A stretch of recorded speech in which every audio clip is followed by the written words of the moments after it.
Have you ever suddenly felt very stupid when you travel abroad? Maybe you wait in line, but other people walk past you to the front. Or maybe other people wait in line and you walk past them to the front. Maybe the weather changes every 20 minutes and catches you by surprise. Or you try to order food but don't understand the choices. Or maybe the choices are so disgusting that you don't want to eat them.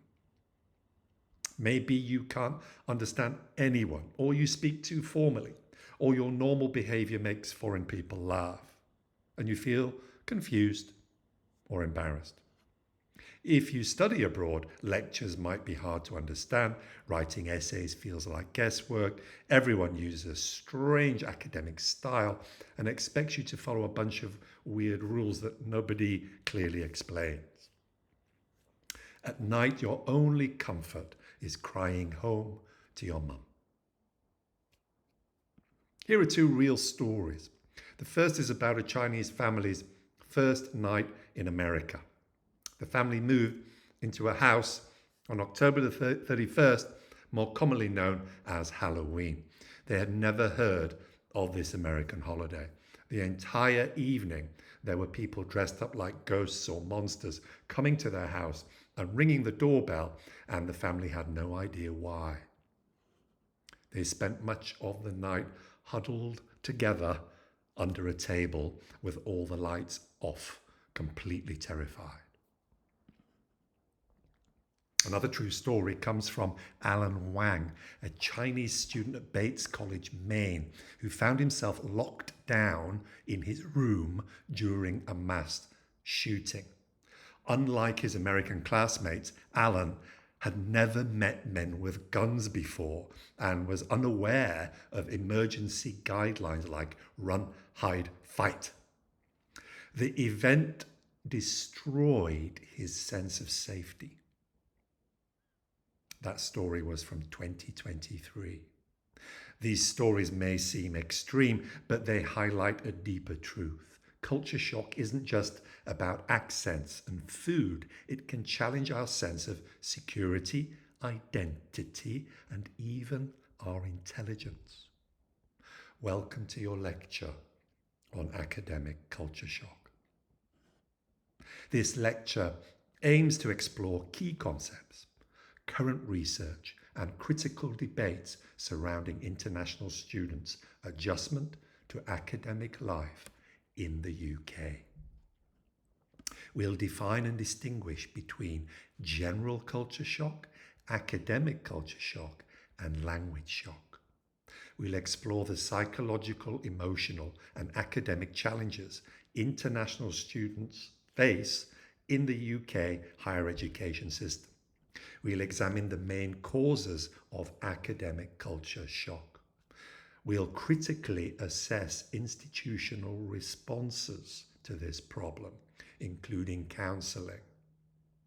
We'll highlight international students' agency and adaptive strategies that they might use to manage academic culture shock. We'll evaluate the case for a whole university approach.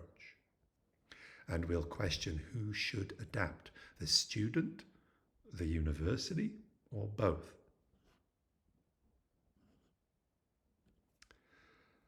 There are three key reasons why you need to study this topic. The first one is a personal reason.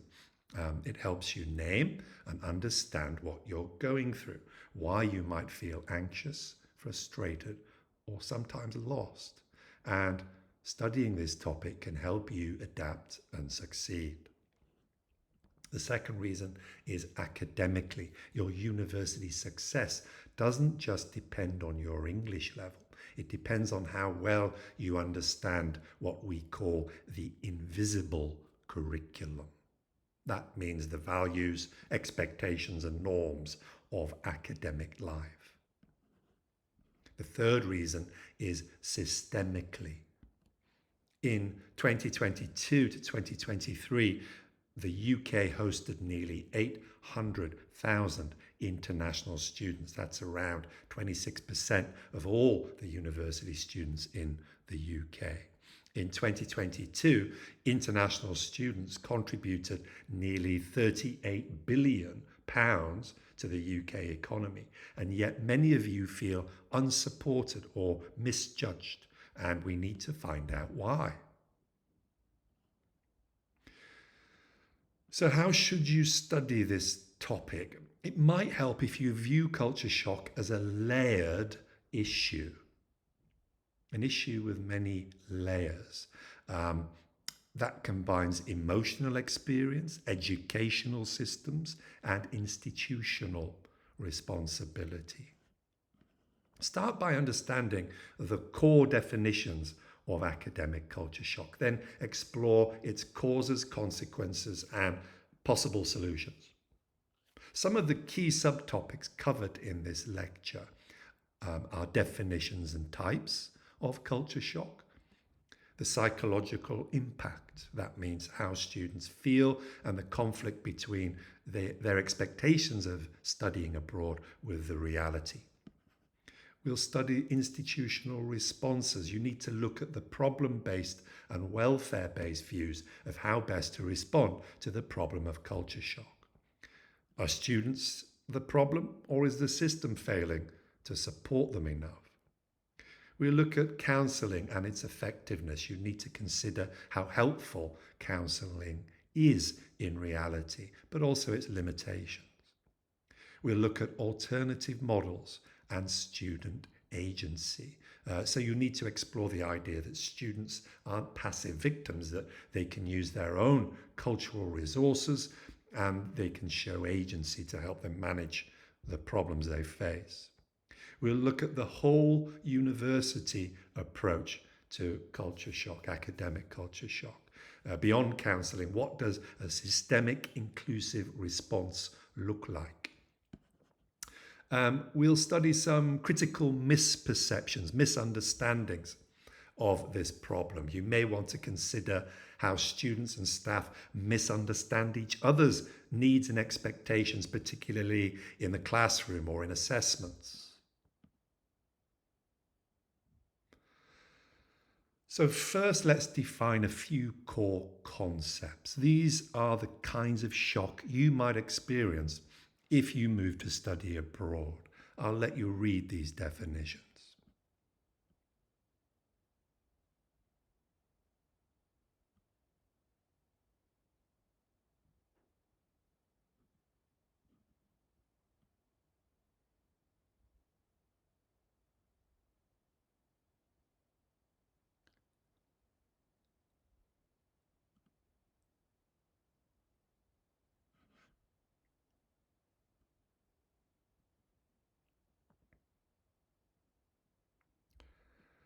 Culture shock can affect every part of life, from food and weather to social customs and public behavior. But one of the most intense and least visible forms is academic culture shock. So this refers to the confusion and stress caused not by daily life, but by entering into an unfamiliar educational system. While homesickness may pass when you make new friends, while you can get used to the crazy English weather, misunderstandings about what counts as good writing or critical thinking can last a long time and can directly impact students' success. Li found that Chinese students often understand only 20 to 30% of lectures, for example. Writing is constantly a struggle, not only in grammar, but in understanding referencing, structure, and academic style.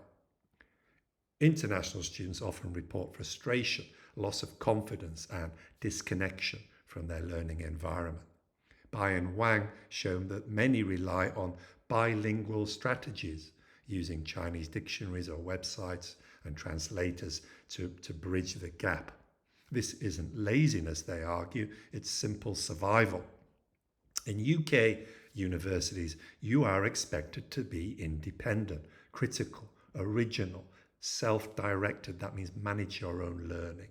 But in many education systems, for example in East Asia, students are taught to defer, to respect authority, to prioritize accuracy above all, and to repeat accepted models rather than critique them.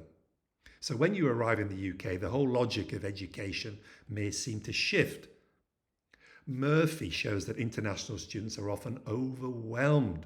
That means it's too much for them by assessment methods, referencing expectations, and silent norms. That means unwritten rules that nobody explicitly, clearly, really spends time to teach them. The psychological impact of this can be serious. Lee and Mackenzie found that international students often experience anxiety, depression, homesickness, and loneliness. International students may experience what Ward et al. Call adjustment fatigue.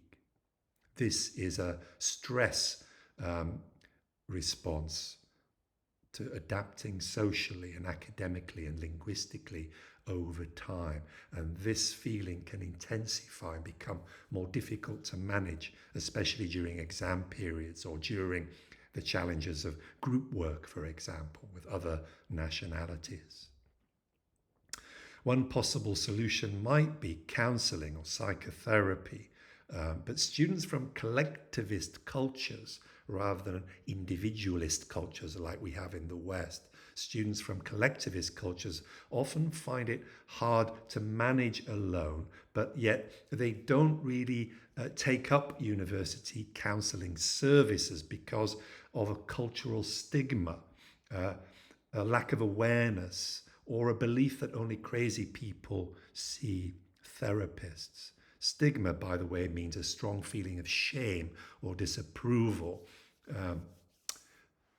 Research by Constantine shows that Asian international students in particular associate counselling with shame or failure and are more likely to turn to their friends or family than to visit a therapist or partake in formal services to help them. There's nothing wrong with counselling. In fact, studies show it often helps students stay enrolled, stay on their course, and improves their academic performance. But when universities push counselling as the solution, they sometimes miss the point. Leonard and Morley, for example, warn against two dominant views that UK universities often have. The first view is the problem-based view that international students are weak, deficient, they lack the strength or the skills, and they're dependent, they need authority to guide them. And the second view is the welfare-based view, which sees international students as needing care and kindness and psychological help. So these are the two dominant views in UK universities, and both these views, Leonard and Morley argue, are reductive. Reductive means they oversimplify a very complex issue, a layered issue. They individualize the problem. But is it always the student who must change? Mackenzie et al. Argue for a whole university approach. That means recognizing that student well-being depends not only on services like counselling, but on assessment design, teaching styles, communication norms, and curriculum representation, and the attitudes of staff and teachers. According to Universities UK, institutions that embed inclusion into their curriculum design, so they consider the needs of international students when they're designing their teaching and their syllabus, and into their assessment styles and into student life, they report stronger student satisfaction and they keep international students longer. International students don't drop out before their studies are complete. But we should be cautious, shifting all responsibility onto students, saying students need to be stronger, they need to be more resilient. This can lead to victim blaming and disempowerment. Disempowerment means making someone feel less confident. Murphy found major mismatches between what students and tutors see as the biggest issues, the biggest challenges. Most tutors thought language was international students' biggest weakness, but 34% of the students said referencing and citation were more difficult. Only 14% of tutors identified this as a major issue. So that's what we call a mismatch. Silence in class is also misinterpreted by teachers. For example, Nakane observed that Japanese and Chinese students often use silence strategically, either to avoid to save face, or to maybe not just their face, maybe to save the teacher's face, or to signal deep respect for their teachers. Without intercultural awareness, such behavior is often misread, misunderstood in Western classrooms. Western tutors often see silence as a sign that the student is disengaged, not really interested, not bothered, or not understanding or confused. So there's another mismatch.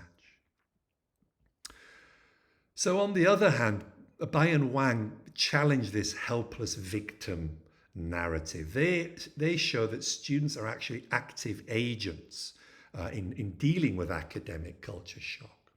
Bandura, back in 1997, defines agency as the belief in your ability to influence your life. Chinese students use 4 types of cultural resources, according to Bai and Wang. The first is navigational. So they review lecture recordings, they preview the slides, they do extensive reading. The second is linguistic. The Chinese students use Chinese explanations and dictionaries to understand concepts. The third is social. They form study groups with classmates and they seek help from older students, the students who studied this before. And the fourth is aspirational. That means they draw on family expectations and their own personal determination to stay and succeed, even though it's difficult. Murphy claims that the real solution must be a two-way solution, that students adapt to a new academic culture, but universities need to adapt to their students. Tutors need to adjust their communication styles, their feedback styles, and their expectations. Institutions need to reform teaching and assessment to consider this wider cultural presence in their classrooms. Support should empower, not pathologize international students. Empower means to give someone confidence and ability to take control of their life or their situation. Pathologize means to treat or describe normal behavior and experience as if it was a psychological problem or a medical problem. Although this lecture focuses on UK higher education, I need to add that these issues are global. And we mustn't forget the role of technology in dealing with these problems, in managing these problems. International students, for example, use translation tools, WeChat groups, AI, writing assistants, GPTs, Reddit forums, pre-recorded lectures to help them manage academic life in the UK. These tools are not crutches, they are survival strategies. Some staff may view these tools like Grammarly and GPT as cheating tools. Recent studies suggest that actually they're more like essential scaffolds that help students to meet academic demands while they're learning. So they're useful tools. They're not tools that should be doubted or viewed negatively. Wu et al. Found that AI-based writing assistants, for example, improved clarity and reduced anxiety for intermediate level users, intermediate English language level users. And Shah notes that students with strong social networks at university adjust better than those without, especially when those networks span both their home cultures and their host cultures. So cross-cultural networks and friendships can lead to more academic support and success. So in conclusion then, the key issues and takeaways you need to take from this lecture are the following. Culture shock affects your emotions, identity, and behavior. It can weaken your sense of your intelligence and your belonging. Academic culture shock creates confusion over teaching, assessment, and day-to-day communication in the university. It can make capable students feel like they're failing. Counselling helps some people, but it isn't widely used by some international students due to stigma. Do you remember what that means? It should form part of a wider support system. Institutional models, for example, problem-based and welfare-based, often blame the student or pathologize them. Do you remember what that means? These models are reductive. A whole university approach means changing the system, not just fixing the student. International students show agency. They use their personal, social, and linguistic and cultural resources to adapt and succeed. Staff at the university, including teachers, must adapt to students. The solution is a two-way students. Technology isn't always cheating. It's a strategy that helps students survive. So remember that academic culture shock is not just your own private struggle. It's a social, cultural, and institutional phenomenon. Understanding it can help you analyze and reflect on your experience. It can help you engage with academic research more effectively. It can help you succeed at university. Thank you and good luck navigating the world of UK higher education.